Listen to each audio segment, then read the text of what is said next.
Alright, in this video I'll walk you through the step-by-step assembly process for the Televes DAT Boss Mix long-range outdoor TV antenna with low VHF elements, model number 148383.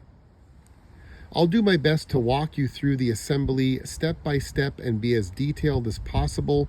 If there's anything you're not sure about though, you should read the instructions that come with the antenna and make sure you're using the correct hardware for each step. The first step is to assemble the front directors. There are 3 of them and each one has 2 parts. The longest one goes on the top and they're arranged in descending order. Slide the plastic bushing from each director into the part that's already attached to the antenna body. And then you're going to fasten these with the appropriate carriage bolt and nut. Tighten down the nuts with the supplied 10mm wrench. Make sure the carriage bolt is fully seated, but don't over tighten it. Second, you have to move the UHF directors into the correct position. Pull the longest one on the top forward so that the pins sit right at the end of the slot on the yellow antenna body, and push the bottom one back all the way. There are arrows imprinted on the yellow antenna body if you get confused. Next, I'll add these large gray plastic UHF director spacers. There's 2 parts to these. They sandwich around the 3 front directors. There are little holes on the aluminum tubing to show you where these go, and they're held together by 3 screws going into plastic, so make sure you don't over tighten them. And here's what the antenna should look like so far. Next, I'll install the mast clamp support braces. These get installed to the top and bottom of the front directors with carriage bolts and a nut. Again, make sure the carriage bolt is fully seated, but don't over tighten it. Also note that the mast clamps have little plastic spacers that get clipped onto the square aluminum tubing, and then the mast clamp sits on top of that. And you may have to adjust the position of the 2 mast clamps so that they are aligned with each other when you go to mount this antenna on a mast pole. And here's what it should look like after this step. Now we'll prepare the active element to get installed. There's a couple of phasing lines that have to be screwed to this to get it ready for the next step. So these phasing lines are going to attach to the VHF dipole elements here using these really small bolts and nuts. Tighten those down carefully and make sure you're orienting these the same way you see in the video here.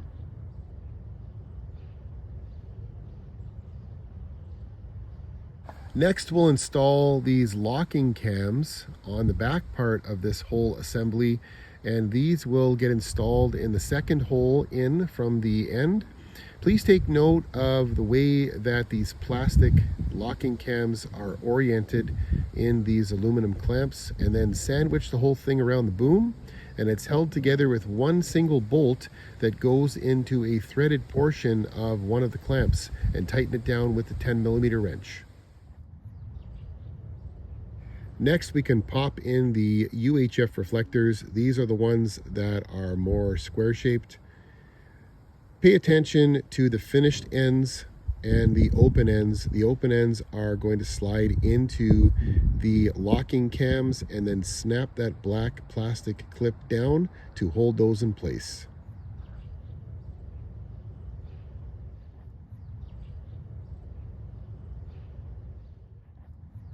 In this step, I'll install the active element on the antenna. I'll just play this whole segment so you can watch me struggle with this part. I actually found it easier to turn the antenna upside down and remove that bottom UHF reflector temporarily to give myself more working room. You'll notice there's a square notch on the active element that fits around the antenna boom, and then you'll just slide the active element into place. It only snaps in one way, and then replace that UHF reflector afterwards.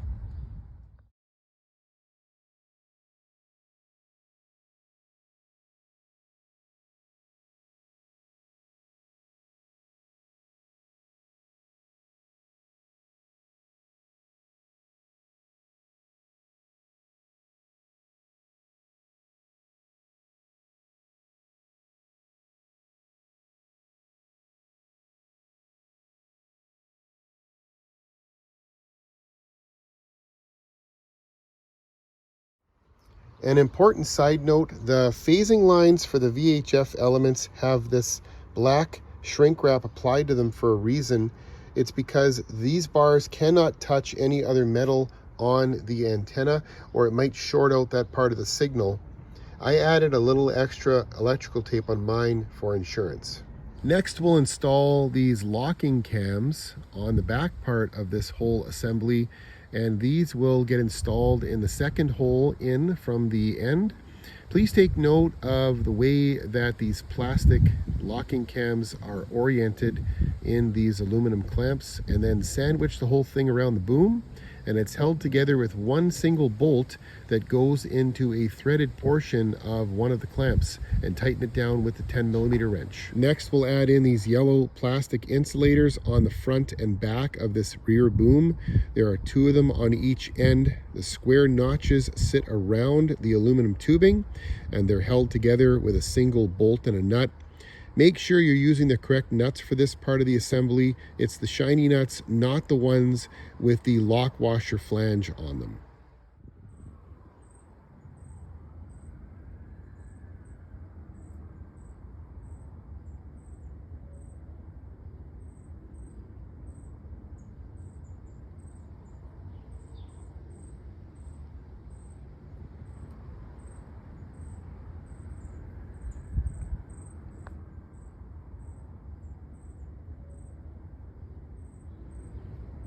Next, I'll install these long folded elements for the low VHF channels. These will be installed on those yellow insulators we just put in. A few things to keep in mind for this part of the assembly. First of all, there's little tiny circular nubs on the yellow insulators that the holes on these elements will sit on.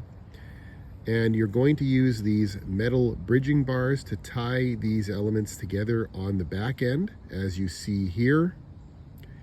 Keep in mind that you are screwing into plastic, so don't over tighten anything. In fact, it's better off just to assemble this loosely until you get all the parts in place.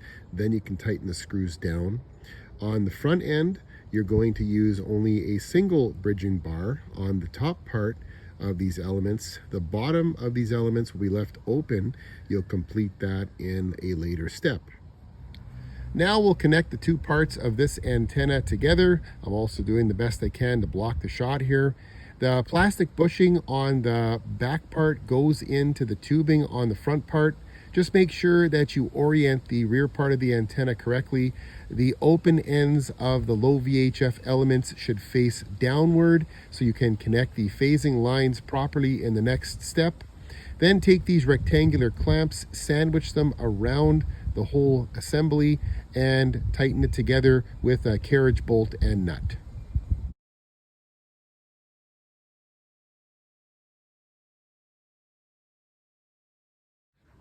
And now I'll connect these phasing lines to the open ends of the low VHF elements.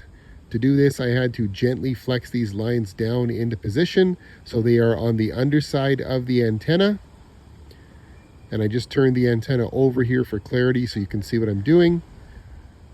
Now fit the elements into the yellow plastic insulator. Remember that little nub that's on there? Seat the element in place, and then add one of these little rectangular pieces with the U-shaped channel on it on top of the element, and then the end of the phasing line, and then a screw holds it all together.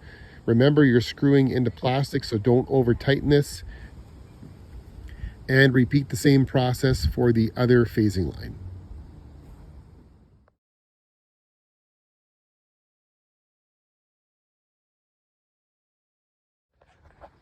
The final step of assembly is installing the VHF reflectors. Make sure the unfinished end goes in the clamp, slide it all the way down till it's fully seated, and then snap those black levers into place, and you're done.